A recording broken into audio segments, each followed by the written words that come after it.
If you want Leeds United to go up, it's actually very simple. Say some tweets, stop playing Gruev and stop playing Aronson. Ollie says, you've learnt today that you can't trust Gruev. Welcome back to 20 minutes of us going through all Leeds United social media and picking out the very best and the very worst with Jacob Dayton. You can't start Gruev over Rothwell. We're going to get Jacob's view on that in a second. We'll talk about Meslier. Was he at fault for that Portsmouth goal?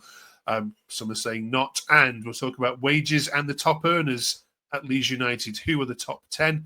And we're asking Jacob and Leeds fans who you want to see come up from League One. Hopefully, Jacob, you might not care because you're not going to be here much longer to play them. But, what happened at Fratton Park?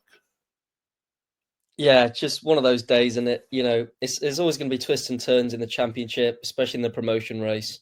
Saw it last year. It's just typical Leeds, isn't it? But look, we shouldn't freak out. It's just one of those games. Shouldn't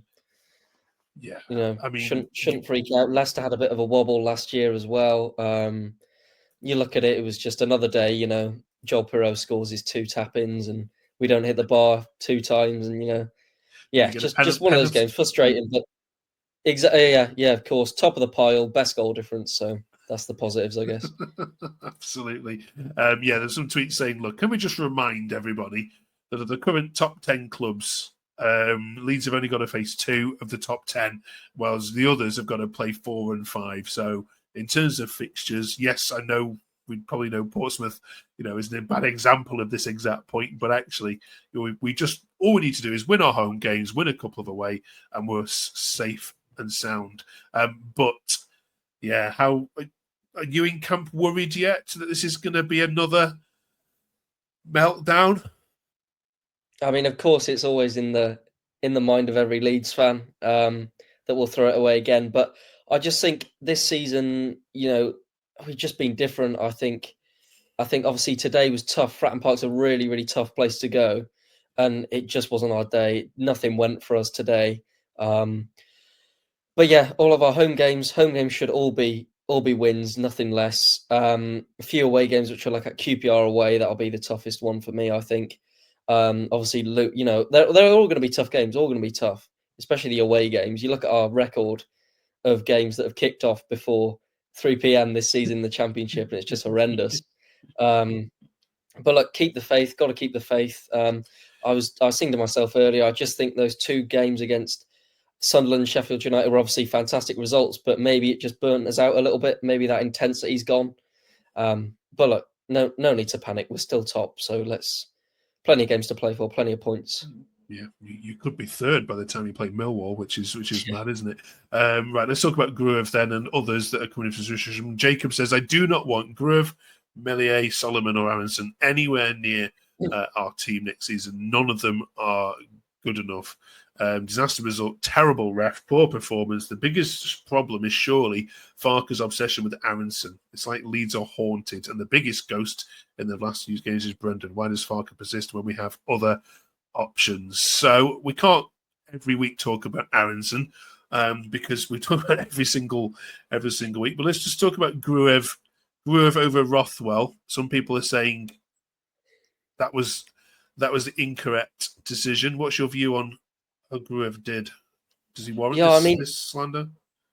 Yeah, I mean, Gruev's normally brought in for those tough away games against teams that are going to sit with a low block, and he's kind of there to just win the ball back, break up play, and then shift it off. But you look at Rothwell's contribution to the team in recent games. In really every game he's played, he's a more positive thinking midfielder. He likes to pass the ball forwards, gets assists. He can carry the ball as well.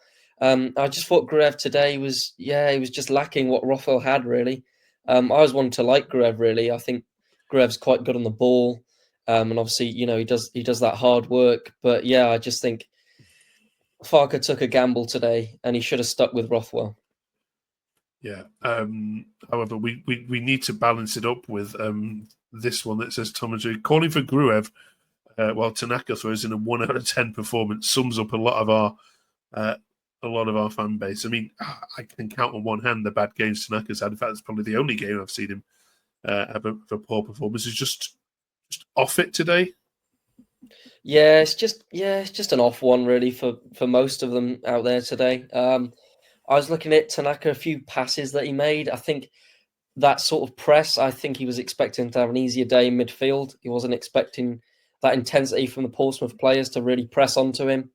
Gave the ball away in really cheap areas, really dangerous areas, and luckily we weren't punished. Yeah, just an off day from him, off day for the team, and that sometimes that's what you need in a promotion race is these games to realise that it's not going to be a walk in the park every week. We've got to get ourselves fired up and really go for it. We can't afford a slip up like last season. Yeah. Onto the goalkeeper. Ando says, good goalkeepers win you points. Terrible ones lose you them. Was it his fault for the goal? I mean, I'll need to properly watch it back. But at the time, it was sort of a bit like they both just kind of stood still. No, Rodon didn't know if he was going to go to Bishop, and Meslier was sort of came out a little bit and then retracted. But to be fair to Colby Bishop, it's a great finish. Can't take anything away from it. And I was kind of thinking if Meslier does come out, maybe he's at a risk of giving away a penalty. It's a good finish. It's just one of those where, it's one chance, one cut through the defence, and they score. It's just frustrating, really. I thought Meslier made a few decent saves. To be fair, he claimed a lot today. He wasn't dropping the ball like he was at Bramall Lane. But look, yeah, it's just an off day, I think, from everyone. Okay. Final one. This is all on Farke, I'm afraid. Continuing to put a goalkeeper who costs us points constantly is pure negligence. We all know that the one thing that would cost us promotion was Meslier, and we've chosen to ignore the biggest weakness. Are you having any of that? I can see where he's coming from, but especially today, you look at it, like Joel Pirot's cost us that game today. You can't always put all the blame on Meslier and, the defence and like individuals when, you've got that front four who have been the best front four in the Championship all season, and, they can't, the striker who's going for the golden boot can't put the ball in from 6 yards out. So I think there's a lot of reactionary fans out there on Twitter. Of course, you would be. I've been. I've done that a few times. Obviously, it's just that moment of frustration after the game, isn't it? But I don't think we can pile all of our hate and frustration on like Meslier today. Okay. Let's certainly hope not, because it's a big week for Leeds coming up. Millwall, who you haven't beaten in two chances this week, of course, and then next week we're back away at QPR. So some fans are saying this is a bit of a dangerous week. Other news from Leeds this week. Everton have announced that Angus Kinnear, the CAO, will be joining the club in a similar role. Callie says not a single Leeds fan is going to be upset about this, and good riddance. Do you agree? Yeah, to be fair, I mean he's stuck by the club obviously when we've gone down, and he was obviously part of it when we went up. So but look, fair play. Everton are going to be in the Premier League, aren't they? And who knows what's going to happen with us. So he's obviously gone and taken that job. But I'm not really too bothered. I'm more bothered about what we do on the pitch, really. But I don't know who we're going to bring in. I can't remember who it was. I saw a rumor earlier. But that's less of my worries. My main priority is getting promoted and watching what we do on the pitch. Not seen a great outpouring of it's a bad shout. All right, let's talk about wages then. This graphic has come out this week from Salary Sport, shared across some platforms. Some Leeds fans are disputing it, that you have the highest wage bill, so it's not exact, but you're certainly going to be up there. 31 million is the figure. Are you surprised at that?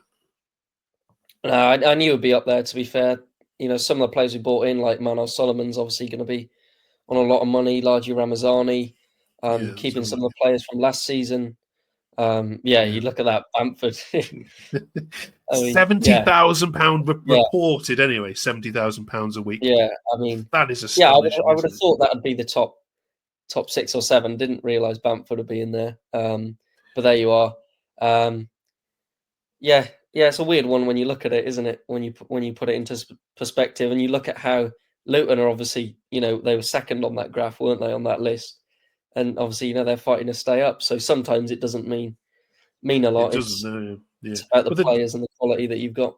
did you notice the team that were last on that graph? Yeah, yeah, Pompey, wasn't it? So Yeah. no, but credit to them today. That's the thing. The wage bill is just a thing in the background. It's about you know who can handle the pressure, who can play under that atmosphere like they did today. Yeah. But yeah, Any it other is mental when you look at it. It is mental when you put it in perspective. any other surprises on there?